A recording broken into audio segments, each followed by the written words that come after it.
before a standing army can rule, the people must be disarmed, as they have been in almost every kingdom of Europe. The supreme power in America cannot enforce unjust laws by the sword, because the whole body of the people are armed and constitute a force superior to any bands of regular troops that can be, on any pretense, raised in the United States. Noah Webster.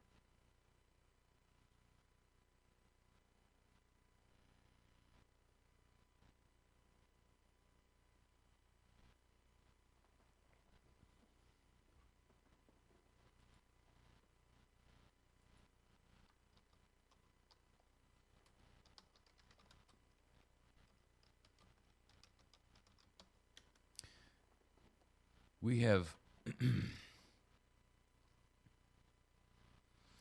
have allowed our nation to be suborned. And we've allowed dishonorable, evil men and women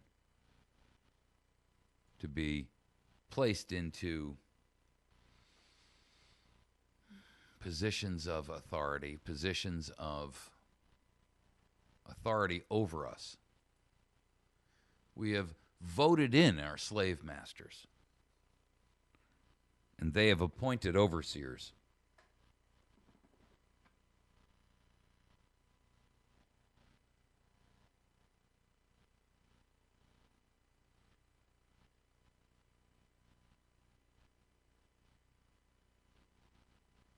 Did you know that there was a thing called the original 13th Amendment?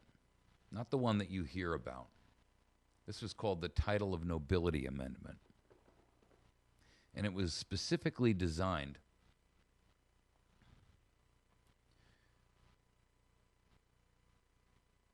to be used to create a new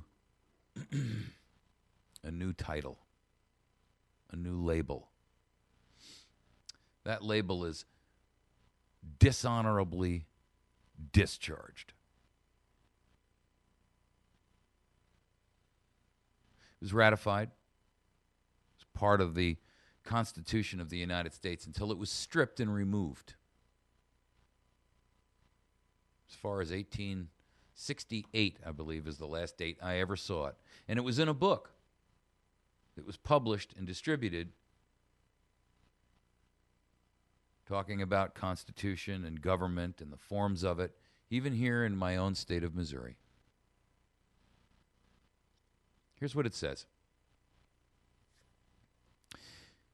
If any citizen of the United States shall accept, claim, receive, or retain any title of nobility or honor, or shall, without the consent of Congress, accept and retain any present, pension, office, or emolument of any kind whatsoever from any emperor, king, prince, or foreign power, such person shall cease to be a citizen of the United States and shall be incapable of holding any office of trust or profit under them or either of them.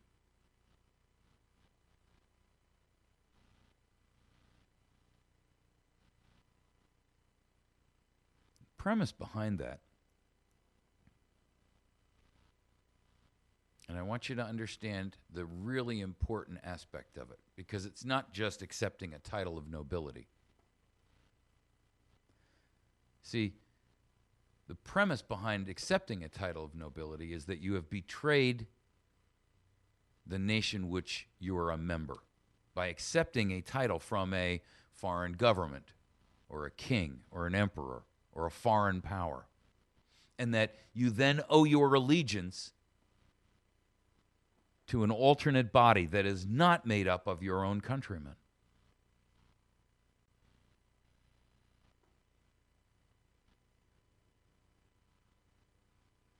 It's an external level of treason. But make no mistake, the internal level of that same treason can be applied when you have suborned and accepted or retained a present, a pension, an office, or an emolument of any kind whatsoever from any entity, including a cabal or a cartel of bankers.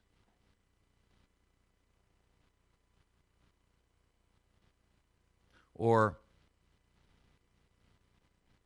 the title of senator, representative.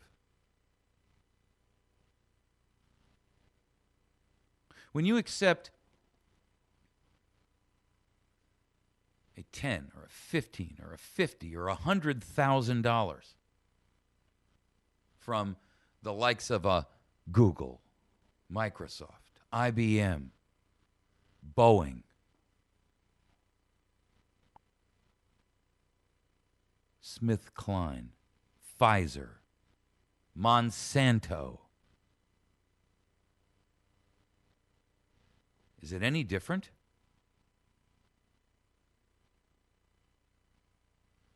In fact, these organizations call themselves multinationals.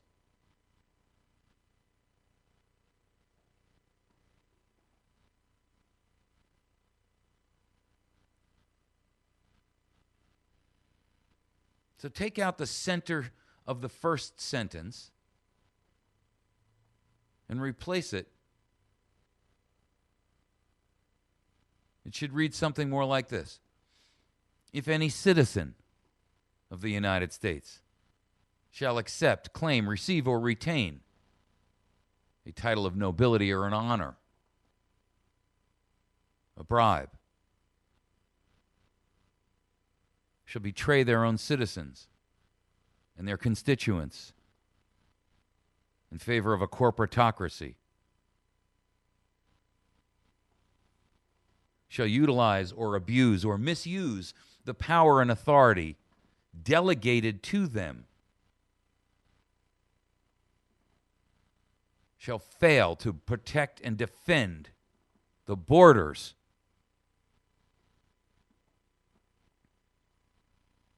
shall use an agency and power to persecute political enemies, shall purchase machine guns and volumes of ammunition to destroy and kill their fellow countrymen, shall release known criminals and non-citizens guilty of crimes of violence back into society for political, ideological purposes. Then such person shall cease to be a citizen of the United States and shall be incapable of holding any office of trust or profit under them or either of them.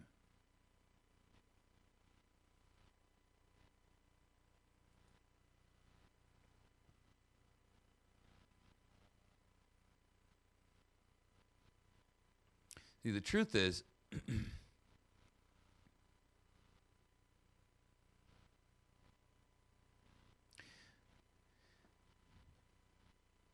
every individual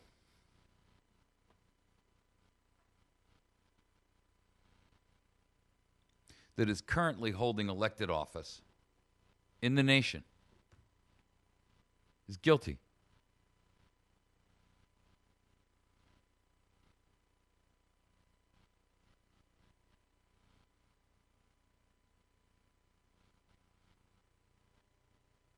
If you use the term honors,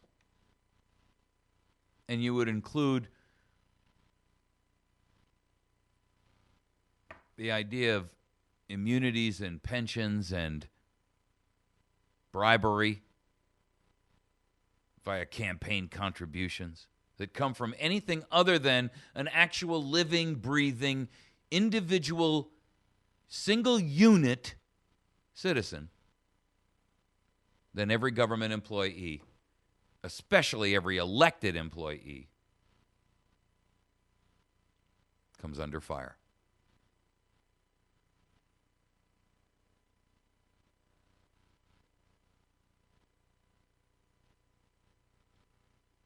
And all must be what? Dishonorably discharged.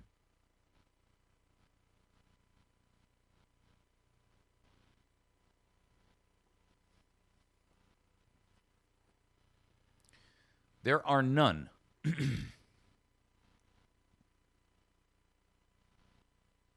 There are none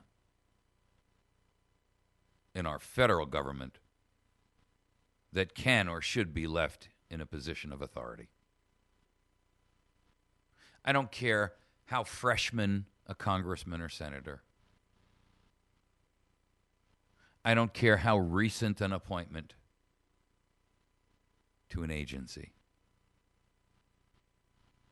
You see, people say, well, we can't do that. How could we do that? I mean, what would happen if we took every member of the executive staff of the EPA and put them all out of the country in chains and exiled them from the nation? Well, for starters, we would literally take the EPA and eliminate it and eviscerate it. Same with the Department of Education. Same with the USDA. Same with the IRS.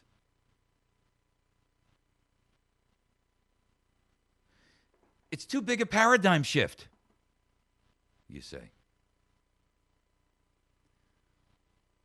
Isn't martial law and enslavement a paradigm shift you're not prepared for? I mean, tell me the difference there. Other than the fact that in one, you're on top, and in the other, you're on the bottom with a gun pointed at you. I mean, both are a vast change from what you know. And one has an opportunity for you to thrive, succeed, and grow. And the other has you cowering in the mud. And if you so much as lift your head for it to be shot off.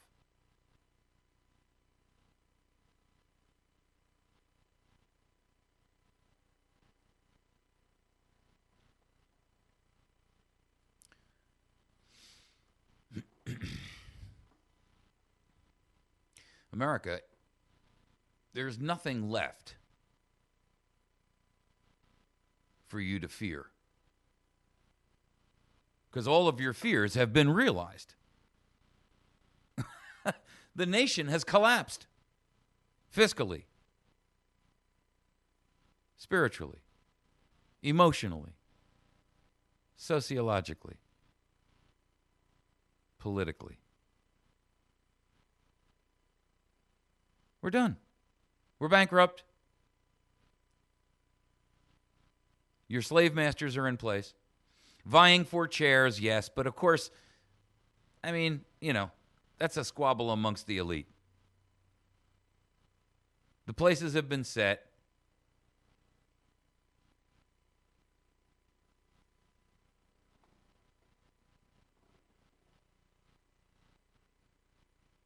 You don't realize it, but it's already undone. And you have nothing to lose. You have nothing to lose. You can and should be willing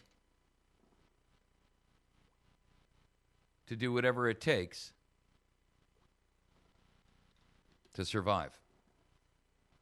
But you've been drugged into submission.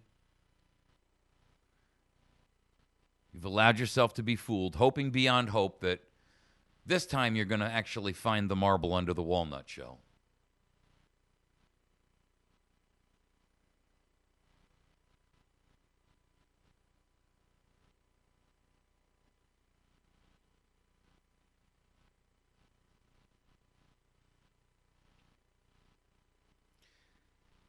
It's beyond salvage. And it's funny because I've been using that term,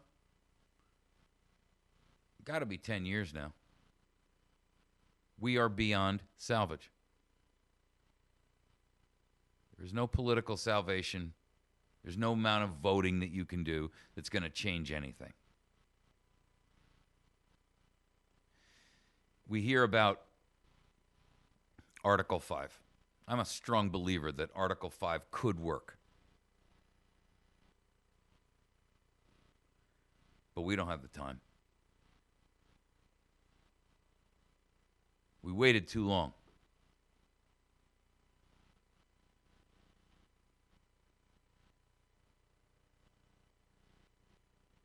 We hear about Operation American Spring.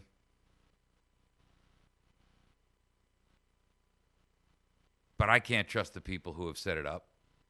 I've spoken to them.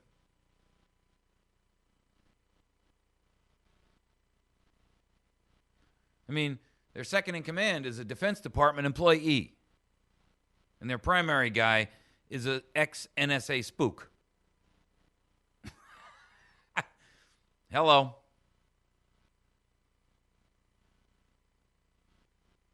Do I want it to work? Sure, I want it to work. Do I believe that there's something far more egregious and dangerous to it?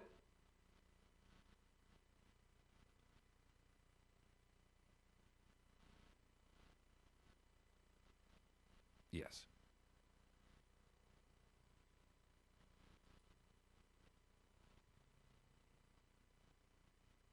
Is it a honeypot? Way to gather massive numbers of the true patriots together in one place? I fear so. Do I put that past these people in power? Hell no. They just released 36,000 known criminals in and amongst us, guilty of rape, murder, kidnapping, robbery, burglary, drug addiction, drug sales to your children. What would you put past them? What would you say would draw the line where government won't go? I don't know. Releasing criminal murderers, 426 rapists, 303 kidnappers, 193 murderers. They didn't serve their sentences, folks. You may have a relative or a family member or a friend or someone that you know who is sitting in jail now for a crime they committed. And they're not being released. And they were born here and didn't crash the border and then commit a crime. Why do we owe greater deference to illegal aliens than we owe to our own citizens? I mean, I don't particularly like criminal activity, but at least they're my criminals. I'll be darned if I'm going to give special dispensation to a foreign criminal, a foreign rapist, a foreign murderer, a foreign drug dealer, kidnapper, child molester.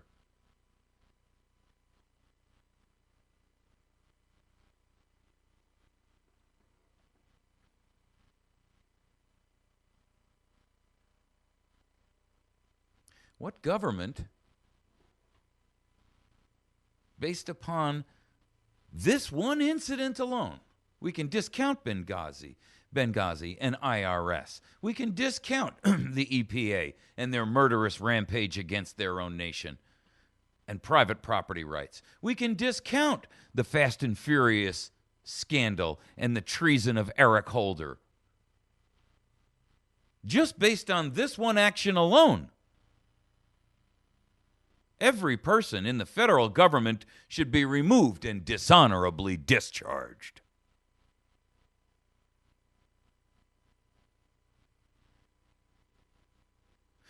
If we could only save one child, just one, by taking away those horrible guns.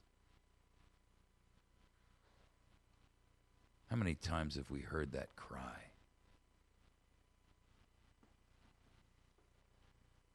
And the same people who cry that say, let's release these 426 rapists, 303 kidnappers, 193 murderers, 1,317 wife beaters into society.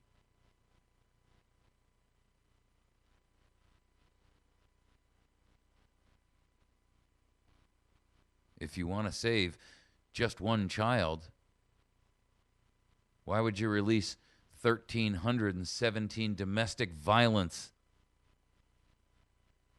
convicted criminals?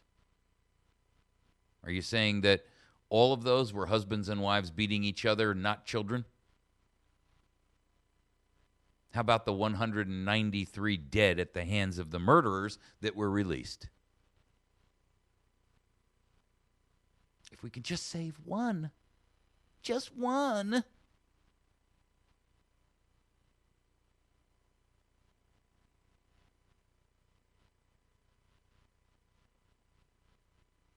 But they'll defend this to the end.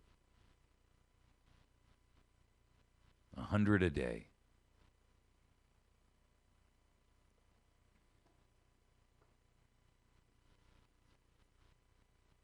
America, time's up. Time for a national uprising.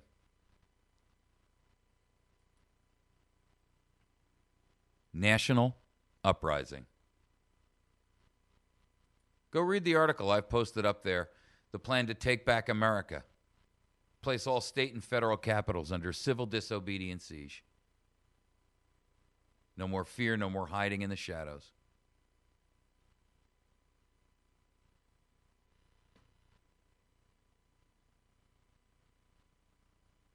Remove them.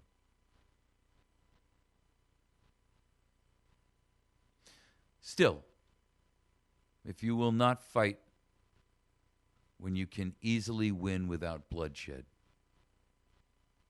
if you will not fight when your victory will be sure and not too costly, you may come to the moment when you will have to fight with all the odds against you and only a precarious chance of survival. There may even be a worse case. You may have to fight when there is no hope of victory, because it is better to perish than live as a slave.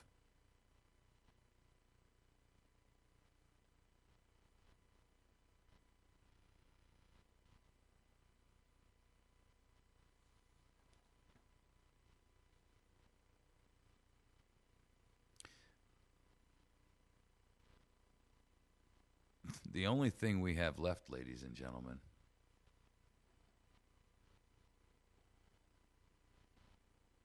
is our will to survive. But not survive as slaves, enslaved by debt, monitored, castrated, emasculated, cowering, fearful, and subservient to an elitist new world order that declares you to be food and livestock, to be used and abused and culled when you have violated the will of your master.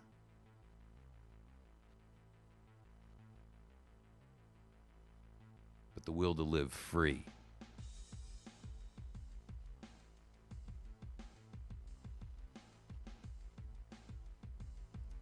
Time's up, America. Time's up.